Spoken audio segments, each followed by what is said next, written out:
Saludos. El día de hoy vamos a hablar del flujo de un gas ideal en un conducto rotatorio de diámetro constante. Este ejercicio está planteado en el segundo capítulo del libro de ecuaciones diferenciales en la práctica de Amelkin. Entonces, a continuación se muestra una mezcla gaseosa de combustible que se hace pasar por conductos rotatorios de sección transversal. Entonces, este sería el conducto por el cual fluye el gas ideal y esta sería una tobera.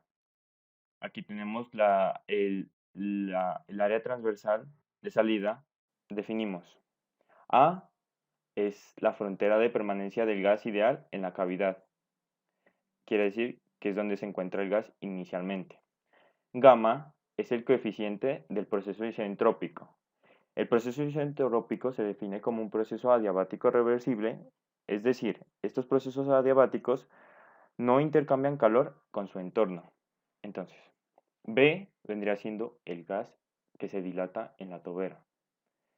B1 es la velocidad del gas después de la dilatación. R1 es la distancia de rotación del eje donde está el gas hasta la sección B. Como se puede observar, aquí es R1. Entonces, antes de proseguir, debemos tener en cuenta que las ecuaciones que vamos a deducir del movimiento y energía, estas ecuaciones deben cambiar debido a la fuerza de inercia de las mezclas, de la mezcla comprimida. C es el gas que se comprime de modo isentrópico al pasar por la tobera que se ensancha. Aquí podemos ver que es C, entonces aquí va a haber, se encuentra la tobera, la cual se va a ensanchar en esta área de sección transversal. A asterisco es el área de la sección transversal de salida. P sub A es la presión exterior o presión atmosférica. En la tobera se presentan dos casos cuando pasa la mezcla. El primer caso podemos observar cuando P sub A sobre P sub D es la presión que hay en la tobera, cuando el gas está en la tobera, el cual supera el valor crítico. Es decir, P sub A sobre P sub D tiene que ser mayor a 2 sobre gamma más 1 y esto elevado a gamma sobre gamma menos 1. El flujo de salida es subsónico, quiere decir que es menor a la velocidad del sonido. Por lo tanto, P sub 3 será igual a la presión atmosférica P sub A. Entonces, el otro caso, P sub 3, dice que en la salida tiene un valor fijo y depende de P sub D y no de P sub A. Entonces lo expresamos la misma ecuación anterior, pero en términos de P sub D. Quiere decir que P sub 3 lo igualamos a 2 sobre gamma más 1 y esto, gamma sobre gamma menos 1, multiplicado todo eso por P sub D. Entonces, en este caso, el flujo de salida de la tobera posee la velocidad del sonido, es decir, la velocidad del sonido la representamos como 2 sobre gamma más 1 elevado a la 1 medio de A sub D. A sub D quiere decir que depende de la temperatura en la tobera, en D. La ecuación de continuidad que vamos a calcular será si es igual a la velocidad sobre el volumen. Y esto será igual a la velocidad del sonido por el área de sección transversal y esto dividido por el volumen por el área. Y eso será constante, donde B, como lo mencioné, es el volumen específico y si es igual a la densidad de masa de flujo. Obtenemos que la densidad de masa del flujo será igual a la masa de flujo, es decir, el flujo másico sobre el área. Ahora procedemos a calcular la ecuación del movimiento a partir de. En esta imagen se puede observar que el movimiento rotatorio de la paleta del compresor sirve para describir el movimiento del flujo respecto al conducto del movimiento. Sabemos que la fuerza de inercia del diferencial de la inercia se representa como el área sobre el volumen. Omega es la velocidad angular constante al cuadrado por R sería la coordenada medida a lo largo de la paleta rotatoria del compresor. Quiere decir que es esto. R está aquí. Donde D sub M es el elemento de masa, el diferencial de M es el elemento de masa que es igual al área sobre el volumen por el diferencial de la medida. El elemento de masa el diferencial de masa se mueve con una aceleración v multiplicada por el diferencial de la aceleración sobre el diferencial de r, por la fuerza de inercia de la presión área por un diferencial de presión y de la fuerza de rozamiento de sub F, que sería 4 por A sobre D, que sería el diámetro, por un diferencial de R. Entonces, tau lo representamos como lambda sobre la velocidad al cuadrado sobre 2 veces el volumen, donde lambda dependerá del número de Reynolds y como aproximación se considera como magnitud constante a lo largo del conducto. Por ende, la ecuación del movimiento será el área sobre el volumen por un diferencial de R por la velocidad. Esto de aquí es aceleración. La velocidad por el diferencial de la velocidad sobre el diferencial de R. Esto será igual a menos el área por un diferencial de presión menos 2 veces lambda por A por la velocidad al cuadrado sobre el volumen por el diámetro. Y esto a su vez multiplicado por un diferencial de R más el área sobre el volumen omega cuadrado R y el diferencial de R. Si simplificamos esta ecuación, vamos a obtener que el volumen multiplicado por un diferencial de presión más la velocidad por el diferencial de velocidad más 2 veces lambda sobre D por la velocidad al cuadrado por un diferencial de R menos la velocidad angular al cubo por R por el diferencial de R. Lo igualamos a 0. Entonces, la ecuación de energía se obtiene del primer principio de la termodinámica para un sistema cerrado y además está implementado con un trabajo en el sistema que sería omega cuadrado por R por el diferencial de R. Es decir, el primer principio de la termodinámica que sería de diferencial de H sería la entalpía más la velocidad por un diferencial de volumen menos omega cuadrado por R por el diferencial de R igualado a 0. Sabiendo que la velocidad A del sonido esto sería la entalpía, que sería igual a la velocidad al cuadrado sobre gamma menos 1. Esta velocidad, por un diferencial de velocidad también, más gamma menos 1 sobre 2, por un diferencial de velocidad por la velocidad, menos gamma menos 1 sobre 2 por omega cuadrado por R y por el diferencial de R.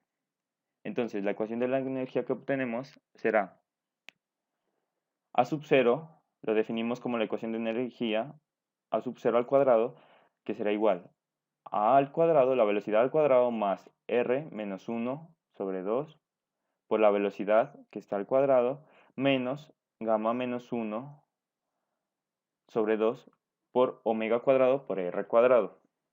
Lo que vamos a proceder a hacer es usar magnitudes adimensionales, es decir, m sub 0, x y g cuadrado. M sub 0 lo vamos a representar como la velocidad sobre la energía como la raíz de la energía. X lo representamos como R sobre el diámetro. G cuadrado lo representamos como omega cuadrado por el diámetro al cuadrado sobre A sub 0 al cuadrado. Y obtenemos, reemplazando en esta ecuación, obtenemos que A sub 0 al cuadrado sobre A al cuadrado será igual a 1 menos gamma menos 1 al cuadrado sobre 2 por m sub 0 al cuadrado más gamma menos 1 sobre 2 g al cuadrado por x al cuadrado. Bueno, ahora vamos a despejar la presión y el volumen específico de las ecuaciones 1, 2 y 5. Bueno, la ecuación 1 lo que vamos a hacer es despejar el volumen y vamos a tener la ecuación 3. La ecuación 2 vamos a reemplazarla exactamente como está acá.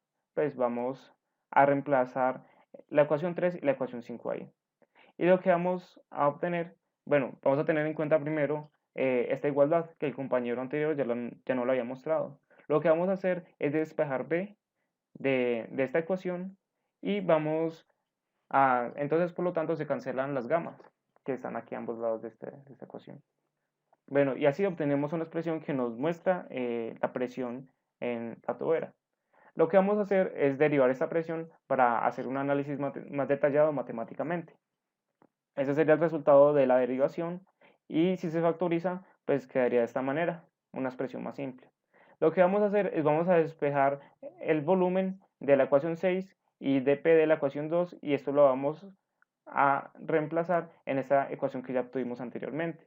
Vamos a utilizar estos reemplazos que también los habíamos mostrado, esta es la ecuación 4 y los vamos lo vamos a reemplazar en esta ecuación 7. Esa ecuación quedaría de esta manera. Es una expresión que ya queda mucho más larga y queda reemplazado el m sub 0 y el x. Lo que hacemos posteriormente es reemplazar el g cuadrado, que está acá, y vamos a hacer esta expresión que estaba muy larga, la vamos a hacer mucho más simple. Ahora vamos a hacer unos reemplazos. Esos reemplazos con los fines de que se simplifique la expresión para que el análisis sea más fácil de hacer. Vamos a decir que m cuadrado, m sub 0 al cuadrado es igual a y, que m es igual a 2 gamma lambda y que p es igual a un medio de gamma más 1. Q va a ser un medio de gamma menos 1. Entonces, obteniendo esos reemplazos y colocándolos en esta ecuación 8, vamos a obtener la ecuación 9. Es una ecuación mucho más simple. Listo, ahora vamos a tener una simplificación, vamos a hacer unos reemplazos. Esos reemplazos van a ser la psi y vamos a utilizar la letra eta. Esos reemplazos los podemos ver más interesantes, vamos a verlos más a fondo en este otro video que está aquí subido por otros estudiantes también de la Universidad Nacional, donde nos explican el procedimiento matemático por el cual esto es válido hacerse. Esto es para analizar los puntos en el infinito. Haciendo estos reemplazos, esta expresión anterior nos quedaría igual a esta expresión de acá. Bueno, como el origen de coordenadas es un punto singular, o sea que no es definido, entonces utilizamos el método exigido en el siguiente link. Los términos de menor orden son los de segundo orden, entonces se desprecian los términos de orden superior. Esto, si vemos aquí el link, nos lo expresan de una manera más detallada, de donde se obtiene pues la siguiente ecuación. Las dos ecuaciones, que serían y4 y x4, lo que significa que el origen de coordenadas es una función singular de orden superior, o sea que pues no es de orden 1, sino de órdenes ya más altos. La ecuación característica simplificada, por lo tanto, quedaría de esta manera, y de donde se pueden sacar estas tres expresiones. Estas tres expresiones serían los puntos de corte de esta ecuación de acá. Sería epsilon igual a 0, también teníamos eta igual a 0 y esa expresión que sería el último término que está entre corchetes también igual a 0, que son las tres formas de que esta expresión se nos vuelva a 0, cada una de las cuales son regulares y corresponden a uno de los factores de la ecuación número 10.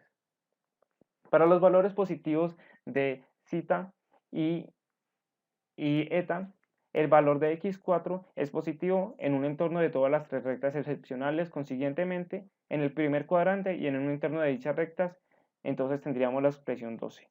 Esta es la expresión que nos demuestra pues, este enunciado, que nos relaciona y sub 4 y x sub 4. Tiene el mismo signo de la igualdad 11C. Aquí tenemos la igualdad 11, ese sería el signo del grupo C, donde nos dice que es decir que tiene un signo negativo por debajo de la recta 11C y signo positivo por encima de ella. Listo. Lo último, se ve que la expresión 12 puede cambiar de signo solamente al pasar a través de la recta excepcional.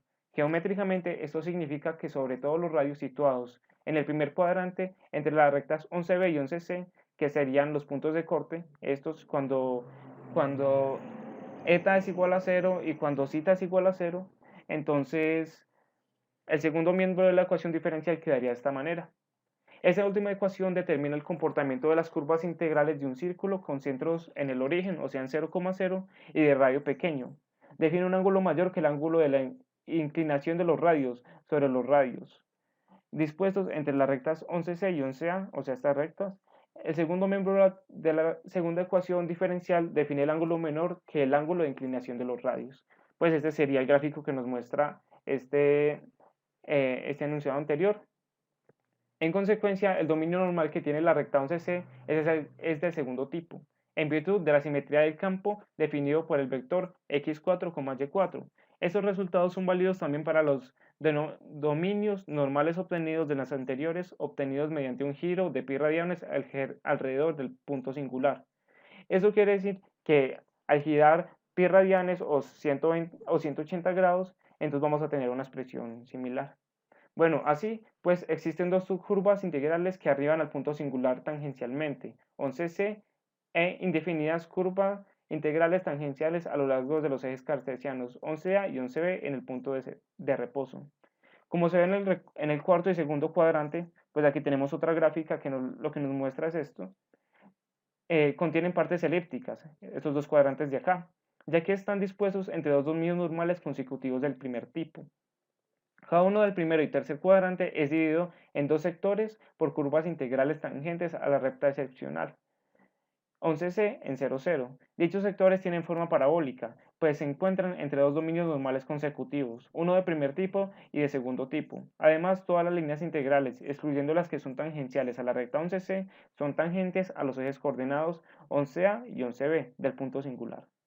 Viendo desde la física, la ecuación diferencial solamente tiene sentido en el primer cuadrante del plano XY. Entonces, pues aquí tenemos como el sentido físico, la representación física, no tan solo matemática. Y regresando a este plano, se ve que existe únicamente una curva integral con dirección asintótica dependiente. Pues este sería nuestra pendiente que tendríamos, que sería q más 2, que multiplica a g al cuadrado sobre 2m. Lo que nos muestra es esto, las dos curvas asintóticas. Las curvas restantes tienen como dirección asintótica a los ejes cartesianos y y x. De hecho, todas estas curvas se acercan asintóticamente a los ejes. Pues aquí miramos, si siguiéramos esta curva, veríamos que cada vez se acerca más al eje y si siguiéramos esta curva, veríamos que se acerca cada vez más al eje x. Entonces, también las curvas integrales que acercan asintóticamente a los ejes coordenados, o sea, esta curva de acá, abandonan el primer cuadrante a una distancia finita del origen de coordenadas. Sería esta distancia finita, sería un radio que es siempre constante. Bueno, entonces este sería el análisis matemático que le dimos. Los estudiantes que hicimos este video somos Cristian Camilo Pantoja Flores y yo, Mauricio Vélez Cárdenas, quien le habla, del curso Ecuaciones Diferenciales, dictado por el profesor Jorge Enrique Zapata de la Universidad Nacional de Colombia.